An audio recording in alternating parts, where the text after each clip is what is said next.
Hey kids, Mr. Fly here, hope you're well. Now, it's time for part 2 of the February bike news. A little bit late with the bike news this time round, I do apologise. If you haven't seen part 1 already, do follow this link and go and watch part 1, because that sort of follows before this lot, and then this is part 2. Alright, stick around, stay tuned for more bike news from February 2019.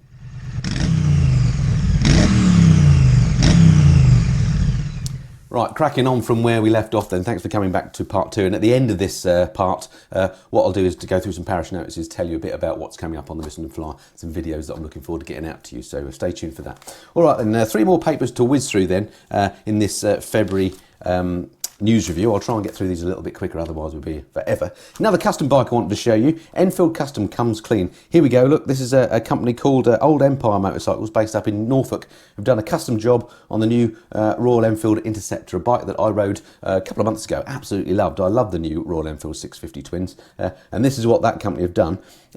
Wonder what you thought of it. I like the look of custom bikes. I don't dislike this one particularly, but I'm not sure they've done anything that's particularly improved the looks hugely for me. Maybe the seat, and I like the little short exhaust, but I'm not sure about the handlebar arrangement and the very minimalist front end, but that's a matter of taste. I'd be interested to see what you think. But the reason why I raised this one, show you this in particular, is because what they've done with the controls on the bike, they've really cleaned up the handlebars. So there's no visible cables, leads, wires, anything like that. And what they've done is they've put the rear brake pedal, operates both brakes, so you don't have to have a front brake lever. Not sure I like the sound of that. And they've made, to get rid of the clutch lever, they've made the left-hand twist grip the clutch.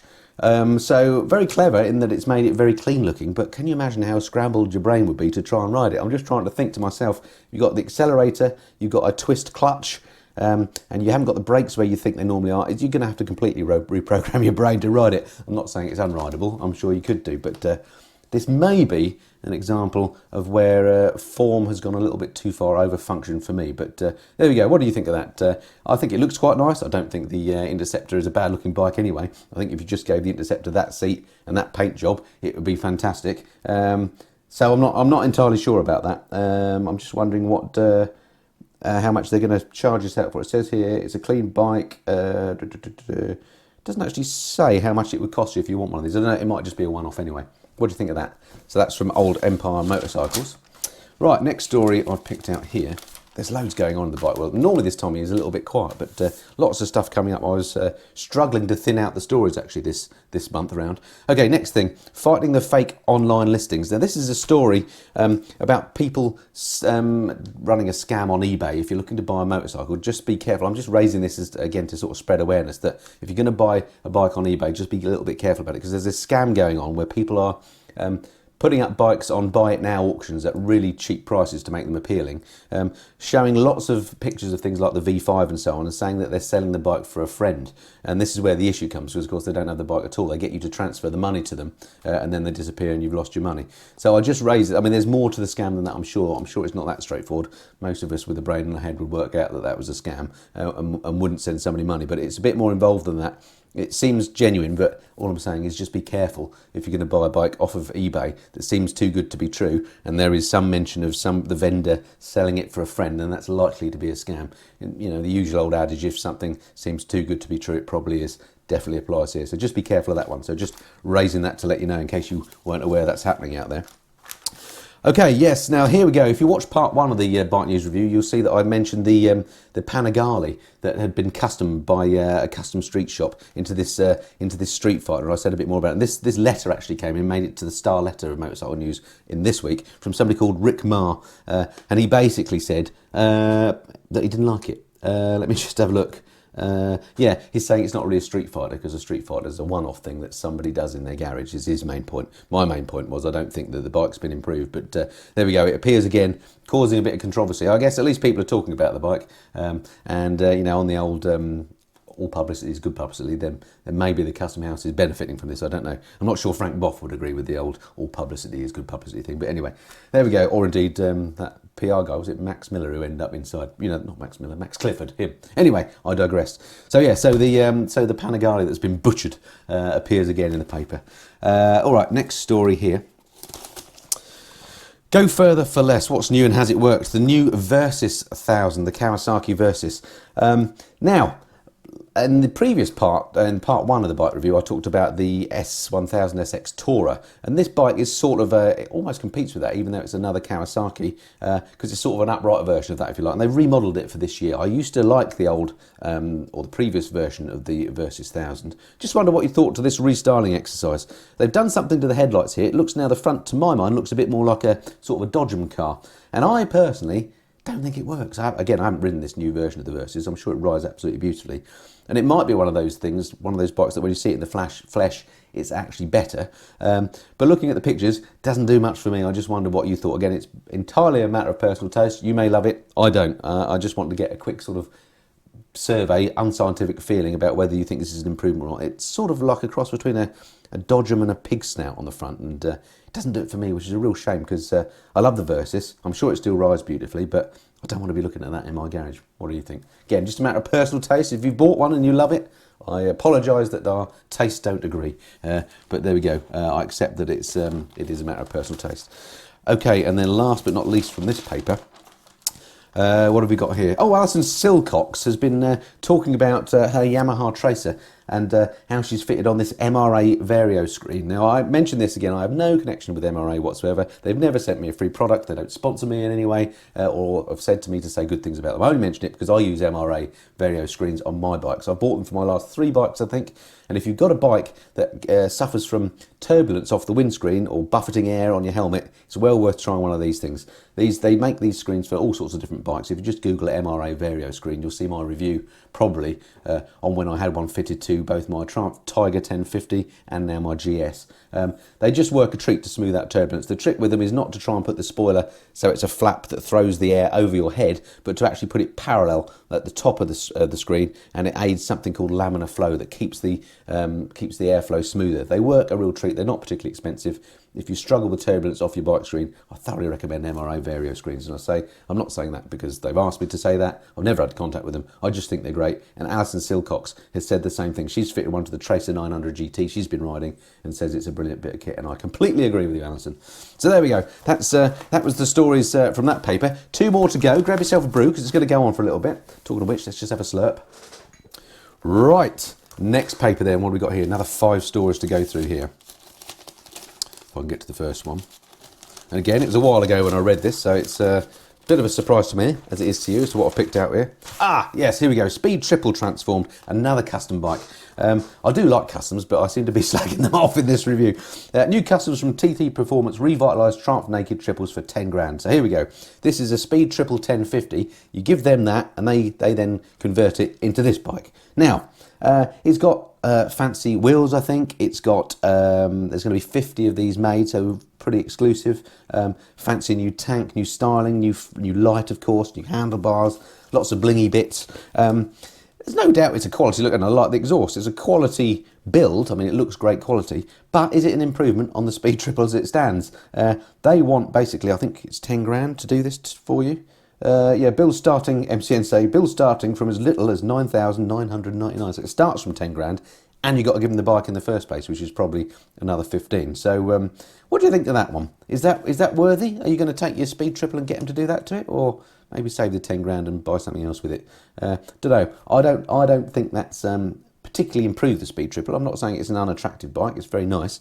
But whether it's worth spending 10 grand to take a perfectly good bike in the first place and do that to it, not sure. Again, really interested in your views in the comments below as to whether you think that's a winner or not. So that's that bike. So I apologise to the guys at where is it, T3 Performance. Not sure that was a worthy change. Anyway, next story. Moving on.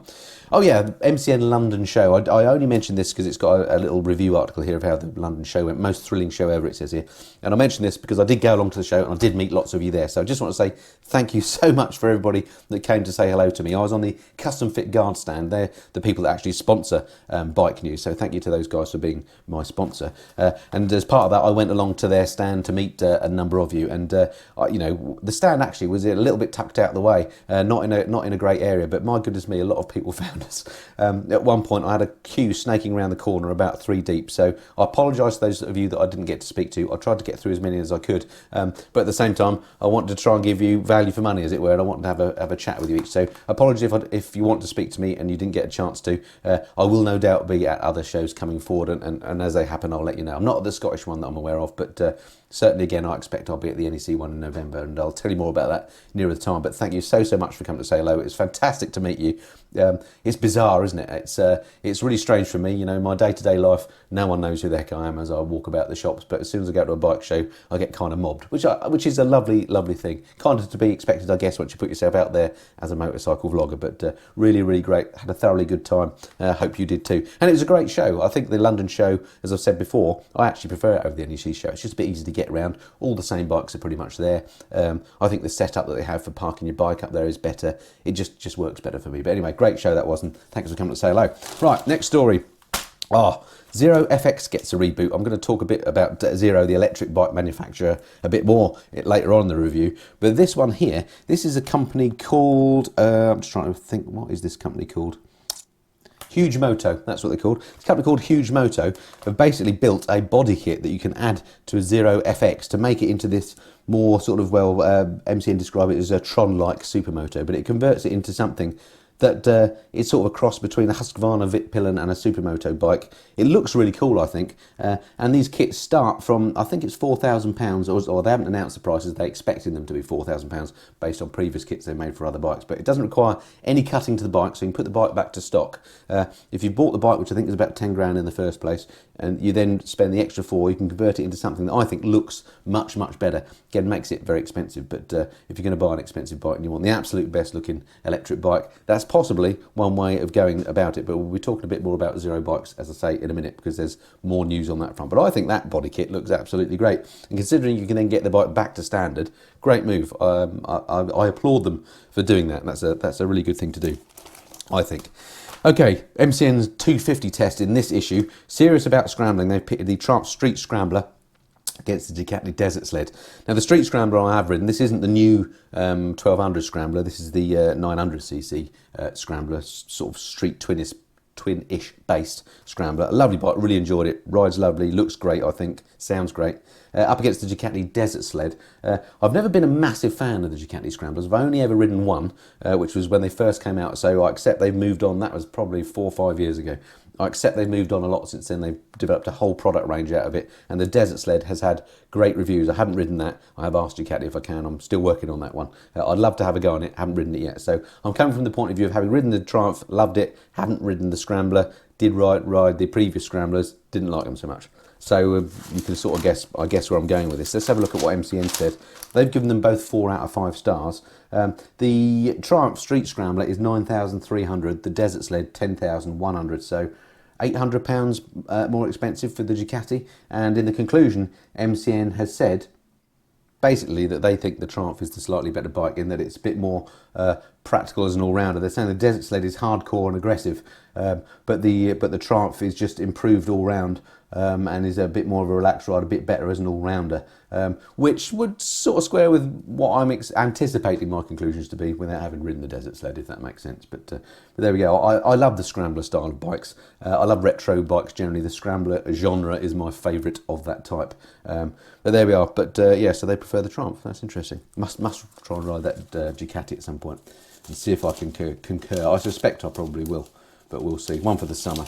All right, last story in this paper, and this is just, again, this is one of those things, PCP, look, they've got this whole supplement in here, 71 hot spring PCP deals. I don't know what it is about PCP. I know it works for some people. It's just an ongoing bugbear of mine. You end up spending a lot of money, and at the end of the period, you don't have anything for it, except you've had a few years of riding a bike. You're effectively renting a bike.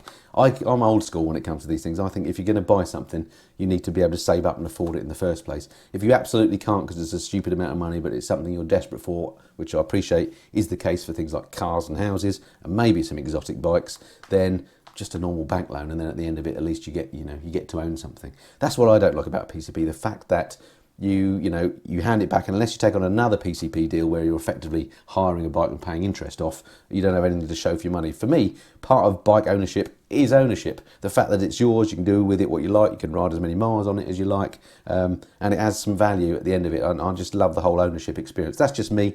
I know it works for some people. Whenever I make comments about my negativity towards PCP, I get a load of people saying, well, it works for me, it's all right for you, you can afford bikes, etc. I just don't think PCP is a good idea, but there we go. And I'm surprised that there's a whole supplement in there again, because generally most people I speak to sort of agree with me, unless they're only the people that agree with my views that talk to me about it, if that makes sense. Anyway, okay, next paper. Let's just see how we're doing on time. Alrighty, I think we're doing okay. So here we are, the final paper then for this month's news review, before we get onto the parish notices about what's going on the channel. First story here. Lock and leave. Yes, we've talked a bit in part one about bike security and the fact that bike theft is still an issue, particularly in London. Well, here's another little gadget called the lever lock that I hadn't seen before. Basically, it's a little secure clamp that goes over your handlebar and locks your brake on. And it's kind of high-vis yellow, so it's very obvious that it's there, just as another one of those little deterrents. It seems like a good idea to me. It's £29.99. It's called a lever lock. And again, if you're anything you can do that makes your bike less attractive to thieves, I think is a good idea. I mean, if I was leaving my bike in London, I think one of those, a couple of disc locks and a chain, I would like to think might be enough to deter a thief from taking my bike and take the one next to it that hasn't got all that stuff. This is going to be, looks like it's pretty easy to use. Just stick it over, it's very visible. You're not going to ride off with it on there by mistake like you could do with a disc lock. Great little gadget, I think. Maybe one day I'll try one, but yeah, it looks good. So if you're, again, worried about bike theft, check out the lever lock, might be something worth doing. All right, next story here. New Honda is big on thrills. This is the new CBR 500R. There's been a few reviews. I've seen the MCN review that Michael Neves did on YouTube about this bike and its other brother. It looks great, this. Again, I'm a big fan of smaller bikes. CBR 500R, it looks just like its big brother, the Fireblade. But again, for the road, probably perfect size. You could have a lot of fun on this. 500cc is definitely all you need on the roads. This is going to do way over legal speeds very quickly. You could ride this, you know, pretty much to its limits and have a great deal of fun with it and not be going at stupid triple-digit speeds. I just love the idea of this bike. It's got an amazing-looking LCD dash, which has been criticised by others, but I think it looks good. Overall, I think it's a lovely-looking bike. Really looking forward to riding that one. I am talking to Honda about when I can maybe ride that one. Probably, again, more of a summer thing, but I think that looks an excellent bike. £6,099 in dealers now. That's a much more realistic price as well, isn't it? If you bought a Fireblade, what's one of them going to cost you? 14 grand? This thing is not going to be half the fun and half the value. This is going to be 90% of the fun and twice the value at least than the full-blown Fireblade. If you're a track addict, go ahead, get the big bikes, get your speeds knocked down. But if you're actually riding your bike day to day, I think this is going to be more than enough. But I'll ride one and I'll give you my conclusions when I do. Okay, to the penultimate story. I mentioned that I would talk about Zero and electric bikes again.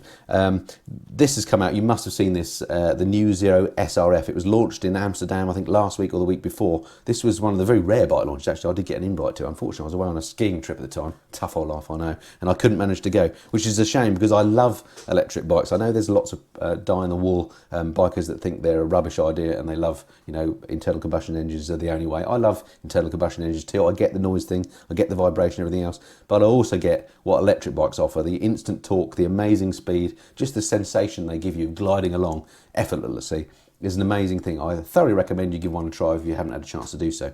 But this bike in particular, I rode the Zero DSR and sadly fell off it because it didn't have any traction control.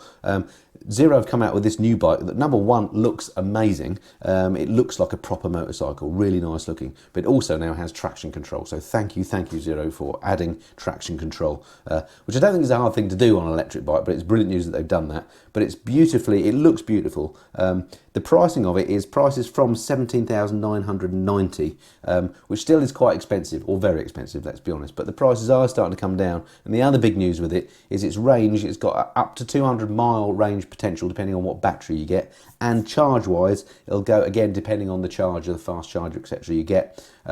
It will charge to 95% of its full capacity within 1 hour. Now, if you're talking a 200-mile range, which is better than most normal street bikes, let's face it, and a 95% charge within an hour, this is now becoming properly in the realms of practical electric bikes. Not only that, it looks fantastic. So I hope, I haven't spoken to Zero for a while, we haven't fallen out or anything, even though I broke their bike.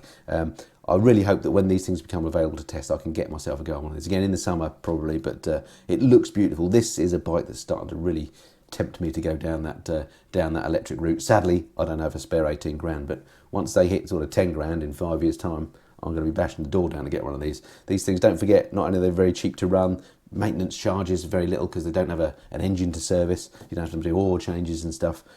All sorts of good reasons to have an electric bike. But I do get the arguments for internal combustion engines as well. I'm not saying do it instead of, I'm saying do it as well as. Anyway, there we go. So I'm really looking forward to seeing more of the Zero SRF. I think that's the best looking electric bike I've seen yet, and also sounds like it might be one of the most practical. Okay, last story I've picked out before we get on to parish notices. The 6 Grand Tour, this is the MCN 250. I mentioned this because it's the Royal Enfield Continental GT, the new version in the 650 twin guys. I rode this myself last week. I put a review up. I'll put a link up here if you haven't seen that review. Blew me away a bit, actually. It's a lovely bike to ride. I'm not a fan of calf races. I mentioned earlier that Scramblers are my retro of choice. I don't really like calf races, but the Continental GT as standard, which this bike is, doesn't look that much like a calf racer. It does have lower handlebars than the Interceptor has, but other than that, it's not too extreme. And when you ride on it, actually, it's a very, very upright riding position. Royal Enfield have come on leaps and bounds with this. No, the quality is not the same as if you bought a Triumph Bonneville, but a Triumph Bonneville is, 10 grand, depending on which one you go for. If you get one of the high-end ones, if you go for the new Speed Twin, which is a lovely bike, I think that's something like, up to 12 grand. Whereas this, 5,699 on the road, so half the price, and it is not half the bike by any means. It rides beautifully. The only thing that is not quite there, as I say, the fit and finish isn't at the same level as the Ducatis and now the Triumphs and the Hondas, but the ride is so improved on Royal Enfields. This is the best Royal Enfield I've ever ridden by a long margin. It felt beautiful. It's a big old thumpy twin, but it didn't feel thumpy. It felt characterful, but in a good way. Really, really like that. For my money, actually, if you could take the fuel tank off the Interceptor, stick it on the Continental GT, I'd buy one of those. In fact, I'm very tempted to buy one of these Royal Enfields. I like the idea of Royal Enfield. I like the fact that it's a simple bike, you just jump on it and enjoy it. I like the fact it's not 1000cc, it doesn't have riding modes, it's pretty simple. But at 5,699, when you look at that Honda we looked at just now, the new CBR 650, can't remember the exact title of it. But where would you put your money? It's a difficult one, isn't it? I guess it depends what sort of bike you want to go for. But Royal Enfield, no doubt, have really upped the game with these bikes. Really, really nice. So well done, Royal Enfield. Alrighty, that's it for the news stories then. I said I'd give you some parish notices, so let's do that. Okay, just a couple of things I want to let you know about. Oh, let's bring the PC back. Oh, number one, I've got a brand new PC. It may look the same, it's the same monitors I had before, but one of the reasons why I've been busy over the last couple of weeks is that I've completely changed my computing infrastructure. I've got new microphones, new cameras, new PC, just because the one that I've been using before, my old PC I'd had, I think it was 8 years old, I couldn't restart it. It would start at a blue screen. I had to do all sorts of stuff to get it to run. It was running out of memory, would you believe? So it got to the point where I could no longer limp it along anymore, and I had to splash out 2,000 quid on a new PC, which has got a stonking great hard disk, very fancy solid state drive that makes my editing better. I've bought new editing software, I've upgraded. I use Power Director on the PC, which I don't necessarily recommend, but I've learnt to do editing on Power Director, so I'm sticking with it. I was on Power Director 12, I'm now on Power Director 18, so I've been learning some new features with that. So the reason why I mention that all to you is, number one, that's partly why these this news review is delayed, but also you may see some subtle differences in the videos. I'm not trying to change anything, it might just be because that's how the new editing software works, but hopefully this new PC now is going to be rock solid. It feels good. It's much quicker. It's got a stonking processor. Should see me good for a good few years, I hope. But just one of the things you need to continue investing in when you have a YouTube channel. Okay, parish notices then. I mentioned Custom Fit Guards, my sponsors. They just sponsor this video and my live stream video, so thanks to those guys, and thanks to you for going to visit them at the London motorcycle show. That was great. I know that worked well for everybody, well, for me and them. Sorry again to those of you in the queue that never got to speak to us. And while we're talking about sponsors, I've got a brand new sponsor on board from March onwards, so from now onwards you'll see another logo at the start and end of my screens, and that is of my old friends Toro Adventures. If you've seen some of my Spanish tours, you will have seen their logo before and you'll know the people I'm talking about, but I'm absolutely thrilled that they've come on board afford to be a channel sponsor. So thank you to Toro Adventure for doing that, and that's why you'll see their logo on the screens from now on. Let's hope that's a long-lasting sponsorship. You may recall, if you've been watching the channel for a while, that I lost my sponsorship with Principal Insurance. They're going through a restructure of their marketing department, and frankly that has left a massive black hole in my finances. So unfortunately, the Toro Adventure one doesn't quite plug that hole, but it helps. So thank you to those guys for coming along. And if on that same subject, if you are a potential sponsor, to get in contact. I'm always looking for new sponsors. One of the things that I don't do is things like Patreon or ask you for money. I want to keep the channel for free. It may be if I can't find new sponsors, I do have to go down that route, but I'll talk to you about that nearer the time if indeed I do have to do that. So, but we'll see. That's a whole other subject. Anyway, coming up on the channel. On Monday, I'm not quite sure when this part 2 is going out, but Monday of this week is my next MTV. It's one that I did actually at Toro Adventure, and it's with Richie Vida. It's a great episode. First time I'd met Richie in the flesh. I've been a huge fan of Richie's videos for ages. He does great tour videos. Do watch that MTV, and I encourage you to go and subscribe to Richie as well. He's a lovely guy he's a lovely guy on the videos, but he's even nicer in real life. So do look out for that one on Monday. That's either probably tomorrow or it was yesterday. Go and watch it if you haven't seen it. On Thursday, I've got my in-depth review of the Sinis Terrain. You may have seen my initial review video of that. This is the bike that's it's a 125cc Chinese bike from Sinis, but it's in the adventure bike style. I was pretty impressed with it, and I had that bike for 3 or 4 weeks, and I've done the in-depth review. That's coming up on Thursday. Also on the 14th, I've got my first ride of the new KTM Super Duke GT. Unbelievable bike. That's coming up on the 14th. The 21st, lots of you have asked when am I going to do a video on the Honda NC750X that I rode in the Canary Islands. Those guys, by the way, talking of sponsors, Canary Motorcycle Tours, no longer sponsor me as of the end of this month. So you'll see them until the end of this month, then their logo will go. I'm hoping they'll come back again later in the year. So thank you to those guys for sponsoring me for the period that they have. And you'll be seeing the review on the 21st of the NC750X, the bikes that they use in the Canary Islands. So that's coming up if you're interested in that bike.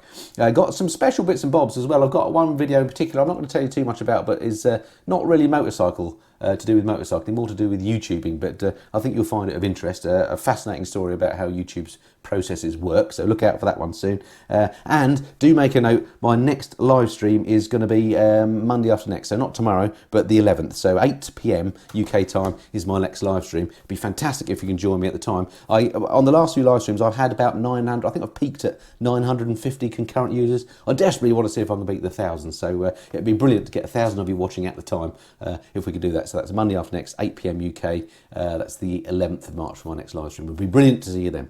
Right, that's it then for another Bike News. Hope you've enjoyed that. Look forward to speaking to you next time. Until then, this has been the Mist and Flyer. Cheerio.